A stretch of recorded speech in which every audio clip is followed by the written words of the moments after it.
such opposition? Why are they spending all this money? What is it, from their perspective, what does it mean to them if we incorporate? How does that hurt them financially or control-wise?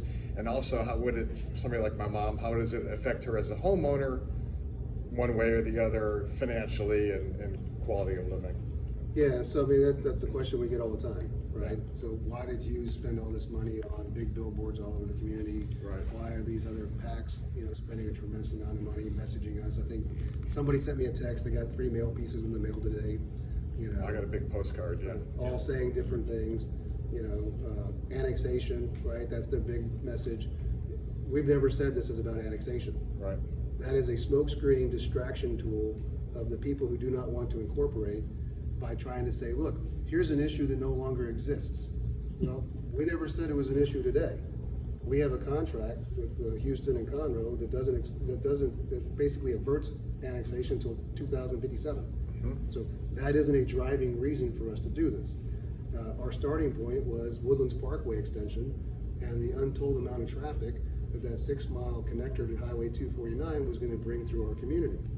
That's what restarted this process for us. Subsequent to that, we had major flooding 3 times in less than 18 months. We also have had a pandemic. And what we have learned is we can't necessarily trust the current governance that have authority over us. And if I start with Montgomery County and the CARES Act money, this is federal money. We all pay federal taxes. CARES Act said anybody or all these local districts should be getting $55 per capita. Harris County paid the township our $55 per capita, about $750,000. Montgomery County, where we have a much higher population, we got $2.22 per capita out of the $55 per capita. $2.22. $2.22. $55. Now, I want to accentuate that. Montgomery County received $105 million in CARES Act. They also received $117 million in CARES Act, or ARPA funding allocated to them. Right. That's $222 million, and they gave our community $244,000. And we are 20% of the population of this county. So, plus we're funding the law and we're funding $12 million of their required by law services for law enforcement. So our current government, these guys here, right, the commissioners, I'm not saying they're all bad people, but they have other interests, right? We are less than 1% of Commissioner Cagle's district or precinct. He's a great guy. He's working with us. We're going to build that Spring Creek Park Greenway project. Yeah, Greenway project. I like Commissioner Cagle. He's very collaborative. Commissioner Metz, he has a small area of the Woodlands, Harper's Landing, and 99.9% of his precinct isn't us. Commissioner Riley, we're about 6 or 7% of his precinct, so he's doesn't really care about us, and he's told us he doesn't care about us because 80% of us voted against the Woodlands Parkway extension, and he's still going to build it. He just decided to call it Wood Trace Parkway and shift it 1,000 feet south of Woodlands Parkway. Yep. And it pretends like it's a different road. So what started this whole process was Woodlands Parkway extension. 80% of the Woodlands voted against it, right? It's hard to get 80% of anybody to agree on anything. Amen. 92% of Sterling Ridge voted against it. Because what we don't want to have the Woodlands become is a flow-through community. So they shifted the road outside of our boundaries to keep us from being able to block it. So this guy who's in charge of this much of the Woodlands basically just thumbed his nose at everybody over here that voted against it and says, I'm doing it without you. It's not going to come to a vote, so we can't stop it from funding because they're using West Magnolia Improvement District money to fund the project. This is all raw, undeveloped land where they're going to put that roadway extension. Was that some of the Weems Group land too? It's all those same people from 6 years ago. And, we don't have any ability to protect the community once that's constructed. As a city, we do pick up ordinance of law. That's where we can put in those no-through truck ordinances to try to keep 18-wheelers from using us as a transit corridor on their way to I-45, right? Research Forest, Woodlands Parkway. And then we look at the north-south corridor, lots of effort being made to figure out how do you get an alternative to I-45. And Gosling and Kirkendall look pretty, sexy to road planners because that's the only thing going north north and south with any distance that's parallel to I-45. Branch crossing. Yeah, branch crossing, they wanted to connect to 1488. Yes, they took it off the map conveniently 2 months ago, but anything they take off a map, they can put back on a map. And it's the same thing with Gosling connecting up to 1488. Our residents, if you really want to have control of not being a major thoroughfare flow-through community, incorporation provides us the authority to block those types of projects. Even more closer to where we're sitting today, overpasses. An overpass project at Lake Woodlands and Grogan's Mill, and an overpass project at Grogan's Mill and Research Forest. Those two projects will take out a tremendous amount of trees. If you just go look at those two intersections, there are a ton of trees on both sides. Those would all have to come down to create an overpass. And I will submit and agree, they were planned for overpasses. They just didn't build them. And to build them after the fact causes a negative impact to the adjacent property owners. There's nobody on those properties that are adjacent to either one of those projects that want them to occur. Now, the road utility district, which is managed by the Hughes Corp guys, and Commissioner Nowak are doing everything they can to figure out how to build those overpasses. To the point where they even talked about engineering the one on Research Forest outside of the city of Shenandoah's limits, because Shenandoah doesn't want it to be built. And guess what? Shenandoah, that city less than 5,000 people, can keep projects from being built that they don't want. Because they're a city. Because they are a city, a general law city. Okay? These are We the, kept the project, yeah. They- When they- took Rogan's Mill and told them they wanted to make it 4 lanes through, they said, bug off. That's correct. We are autonomous here and you're not going to do it. and these are things that you can't unring the bell. So if you talk about why now, that's the why now. We're not worried about being annexed. We're worried about having things shoved down our throat that we won't be able to undo when it's done. And brother, they are on the fast track to get it done. And they're gonna get on a faster track now. Yes, If ma'am. we should lose, they'll get on a faster track. And that is the point that I made at a meeting on Tuesday, is that I lived in Kingwood and I saw what happened there. And you it's don't not live there pretty. anymore. And that was my whole point of that message, is that once you break it, you cannot fix it. And that's why they're pushing so hard, is because they want to break it? Because how does that affect So them? there's a financially? couple things, right? So who benefits from the overpasses? Right. Hughes Landing. Developers. Right. Hughes Landing. Yeah. It's to You're get, building it it's, right there. if you think about it, an overpass in Lake Woodlands bypasses our church, bypasses the 11.5 acres the township owns, really takes out an ingress and egress points into Market Street and drops all the traffic off in Hughes Landing. You take the other overpass, and where does that drop down? What is it, what do they call it, Lakeside One? It's, those projects majorly benefit the Hughes Landing area, right? The residents of Shenandoah don't want it, so they're never gonna approve it. Commissioner Nowak says, I'll engineer it outside your city footprint, Mayor Wheeler, and we can do it without you. That's the kind of hubris that we're dealing with. It's no different than Charlie Riley saying, I'm gonna build Wood Trace Parkway and pretend like it's not the Woodlands Parkway extension. It's the same 6-mile road, 1,000 feet shifted to the south. And, the community was 80% against it. And I know everybody thinks, oh, this is all about me. No, 80% of our community said, make sure that doesn't happen. They're blissfully unaware it's still happening. And it's incumbent upon me to put our community in a position to protect itself, even if it's just with the ordinances for the trucks or aggressive law enforcement in that area. Commissioner Nowak's answer was to widen Woodlands Parkway. And to widen Woodlands Parkway in the western part of the Woodlands means taking out the median, which is the only trees you have left. Or going into the drainage ditch, which isn't gonna happen. Because there isn't a width span on the western part of the Woodlands for 4 or 5 lanes that you have up here in the eastern part. So, this is a lot of different reasons. Roads, flooding, funding, right? We talked about the CARES Act and how they basically withheld our funding that was put in writing by the state of Texas, $55 per capita. The only county. The only county in the state not to fund local government their $55. And their reasoning was because they weren't told they had to. Right. It didn't say Just shall. they could get away with it. It should and could. That's a lame excuse, right? We all had our firefighters in quarantine and their overtime. We had the deputies were funding for law enforcement. They used substantially all the money they had for their own law enforcement people and didn't even reimburse us for the ones we pay for. So there's a hypocrisy in their posture. How is your law enforcement guy worthy of reimbursement, but the one I'm paying and you're the service provider not worthy of reimbursement? Right. And why are my professional firefighters who are first responders for COVID calls, having quarantine, you know, they're the first one on the scene. It's not the paramedics, it's our guys, our paramedics on our trucks.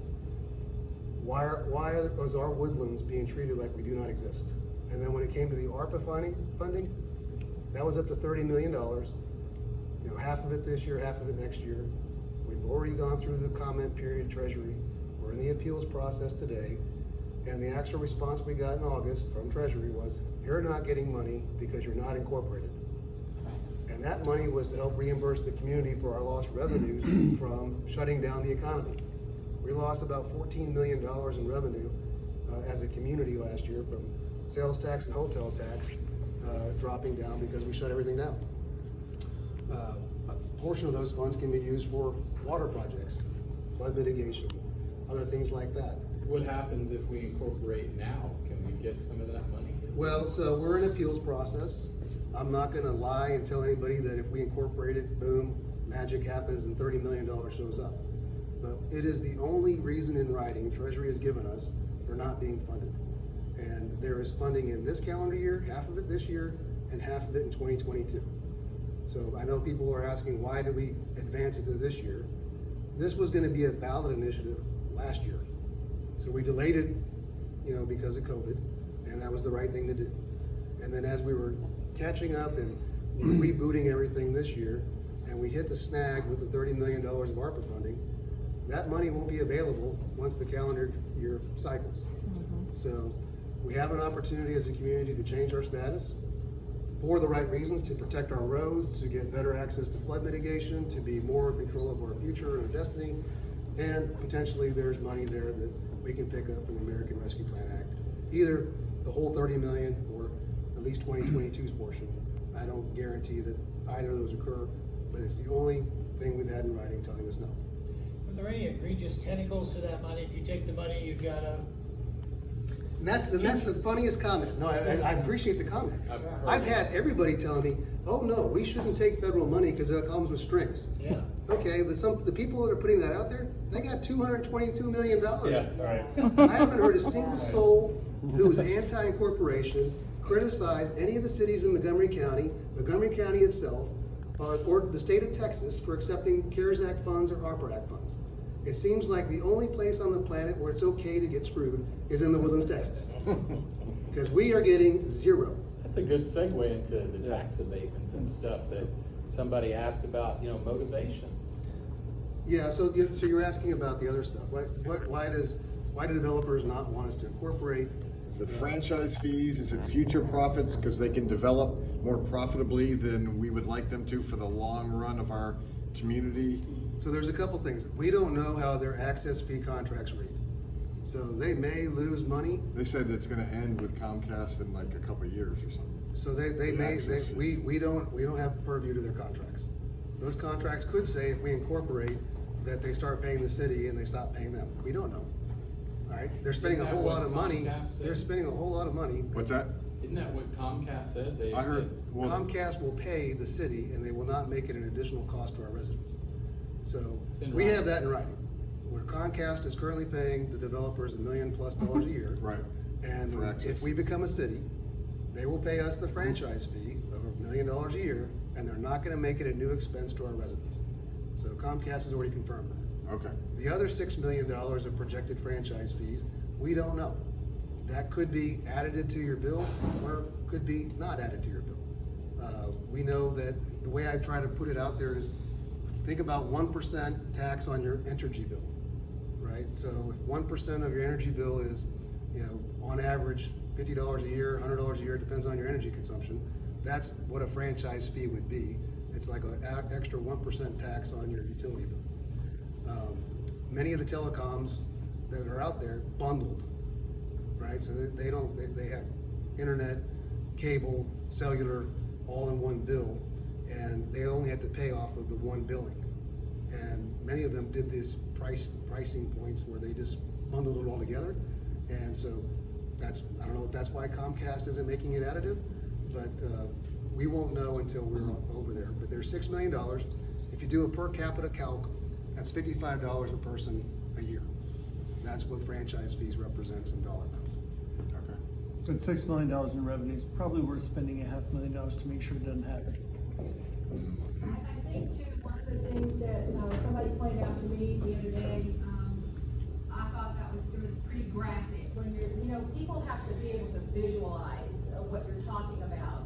And this person said to me, well, Kingwood, once Harris County took it over and started clear cutting everything, because when you're talking to a businessman or woman and trying to sell them a place to put their business, there are a lot of factors that they really like, can they put up a big sign? Can they, is there no buffer between them, so everybody come down the street can see their building right away? And how much traffic do you have in 8 hours time, which is usual business? All those things count. So they said to me, the way to explain that to people is, when you come off of 45 on Sawdust, until you get to that school, the middle school or whatever it is full-blown urban jungle. And it gives them more parking spots, having big signs that you can see from the highway, all of that, but it's awful to look at, right? And it's not what we wanted. That's not why people are driving an hour downtown to come home to the Woodlands, right?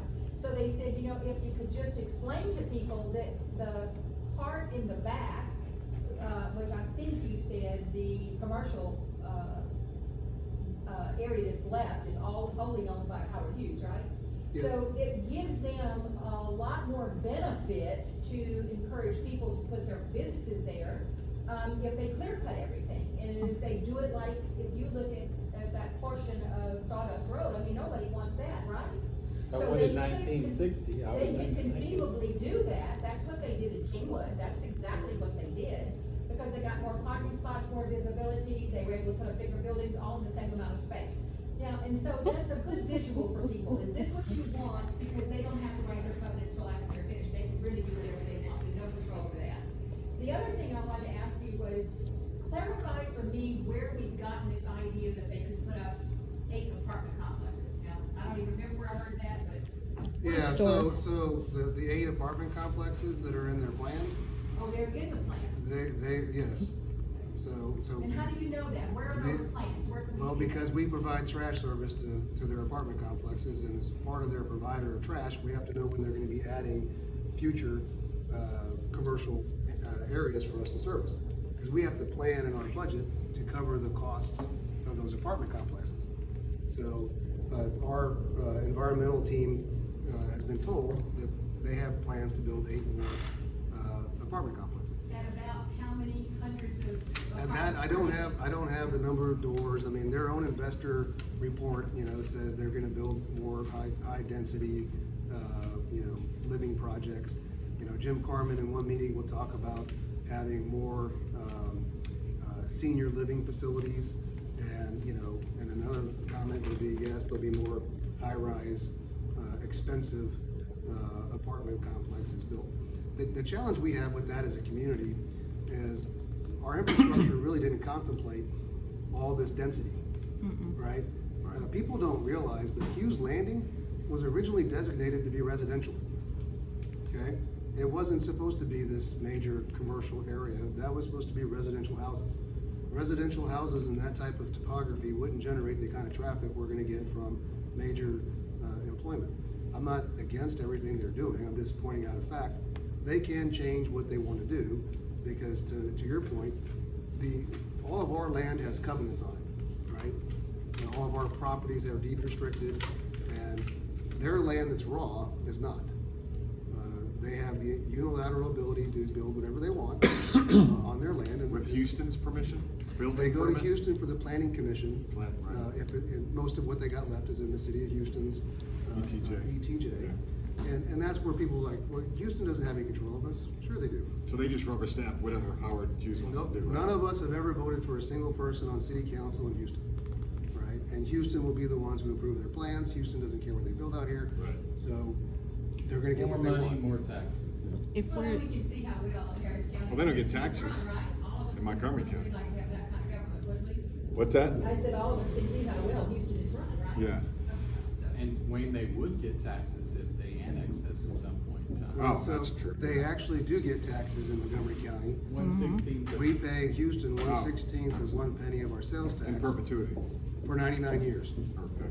Yeah, might as well be perpetuity, yeah, correct. As long as forever as far as. But I don't think, I mean, Janelle, I don't really think honestly that they're gonna, put up shanty towns and do stuff like that. I do think they're gonna build more high-density projects, which will maximize their profit for the raw land they have left. The challenge you have with that is if you drive on 1488 or you drive down 2978, all you see is high-rise apartment complexes. And so when you're doing road engineering and long-term road planning, you're looking at average use of land. Well, if the average use of land in Sterling Ridge was single-family dwellings, and then all of a sudden you end up with massive amounts of high-density housing in close proximity, you don't have the infrastructure to support that kind of traffic. So those are challenges. And that's one of the things I'd like to know, somewhere along the line, I seem to remember that they said that the daily traffic on the Woodlands Parkway was something in the 80,000s, 81,000, something like, am I right on that or wrong? It's high, it is high, I don't have it memorized. Okay, so, and that's for 2 lanes from 1488, I mean, not 1488, from 2978 to like Kirkendall, right?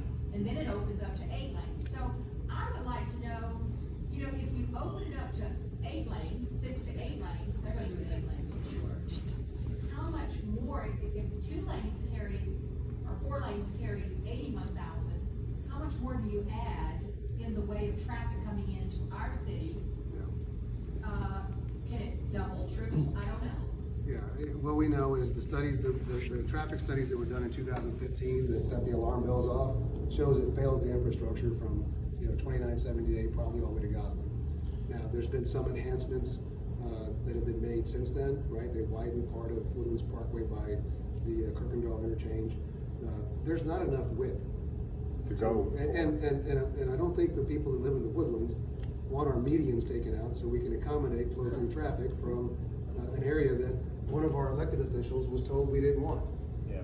Right? So if you want to drive home some points, it's like, look, this guy's gonna build a road you voted against. This guy's advocating not to pass through CARES Act federal funding in the middle of a pandemic because they don't have to, right? That's $5.8 million to our community. Do we really want to leave these people in charge, right? Willing to put in an overpass against the will of our adjacent city, willing to put an overpass against the will of commercial interest and residential interests. That's what you're dealing with. And, that's from the county side. I mean, the developer today is like, oh, they're gonna make it all about us. Actually, our biggest beef's with the county government, and how poorly they treat us. And, how we as a community should have 100% focused people on our town. And we don't today. We have fragmented, overlapping jurisdictions.